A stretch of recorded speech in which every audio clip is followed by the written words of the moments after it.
गंगा नदी के किनारे एक साधु रहते थे।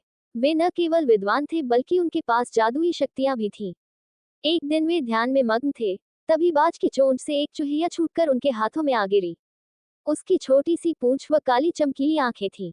उन्हें वह बहुत अच्छी लगी, पर घर ले जाने से पहले उन्होंने जादुई मंत्रों के प्रयोग से उसे एक लड़की में बदल दिया। वे उस लड़की को घर ले जाकर पत्नी से बोले, तुम हमेशा से संतान चाहती थी ना, तो लो आज से यही हमारी पुत्री है, इसे पूरी देखभाल व स्नेह से पालो।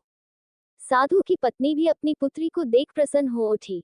वह उसे राजकुमारी की तरह पालने लगी। साल बीतते गए, नन्ही लड़की एक सुंदर युवती बन गई। जब वह 18 वर्ष की हुई, तो साधु व उसकी पत्नी उसके लिए वर तलाशने लगे। साधु ने कहा, मेरी बिटिया का विवाह ऐसे व्यक्ति से होना चाहिए जो सबसे बड़ा हो। मेरे हिसाब से सूर्य ठीक रहेगा। पत्नी ने भी हामी भरी। उन्होंने जादुई मंत्रों के प्रयोग से सूर्य को नीचे बुला लिया। उन्होंने उसे अपनी पुत्री से विवाह करने को कहा, पर पुत्री ने पहले ही न कर दी। वह बोली, पिताजी, ये तो बहुत गर्म है। मैं उससे विवाह करूंगी जो इससे भी बेहतर हो। साधु निराश हो गए। उन्होंने सूर्य से कहा कि वे ही कोई वर सुझाएं। सूर्य ने कहा, बादलों के देवता से बड़ा कौन होगा, उनमें तो मेरी किरणों को भी रोकने की शक्ति है। साधु ने बादलों को नीचे बुलाया व अपनी पुत्री से विवाह करने को कहा, पर इस बार फिर पुत्री ने मना कर दिया। वह बोली, ये तो कितना बदसूरत है, मैं इससे विवाह नहीं कर सकती।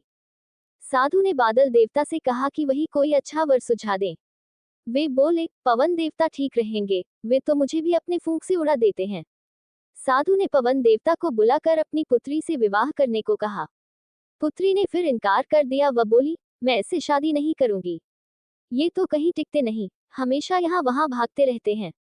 साधु ने पवन देव से पूछा, क्या मेरी पुत्री के लिए ऐसा वर हो सकता है जो आपसे भी बेहतर हो? पवन देव ने कहा कि पर्वत देव मजबूत व ऊंचे हैं, वे मेरा भी रास्ता रोक देते हैं। साधु ने पर्वत देवता से कहा कि वह उसकी पुत्री से विवाह कर लें। पुत्री ने फिर से मना कर दिया। वह बोली, ये तो बहुत लंबे, सख्त व कठोर हैं, मैं इनसे विवाह नहीं कर सकती, इनसे भी कोई बेहतर चाहिए। पर्वत देवता ने चूहे का नाम सुझाया। वे बोले, माना मैं काफी सख्त, मजबूत व ऊंचा हूँ, पर चूहे मुझमें भी आसानी से बिल बना सकते हैं।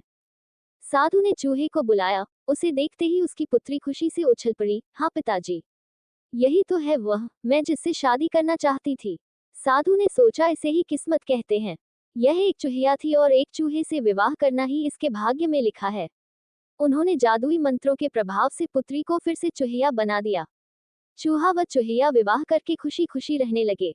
शिक्षा, कोई भी अपने मूल स्वभाव को नहीं बदल सकता। कहानी अच्छी लगी तो लाइक करें और चैनल को सब्सक्राइब करें और शेयर करना न भूलें।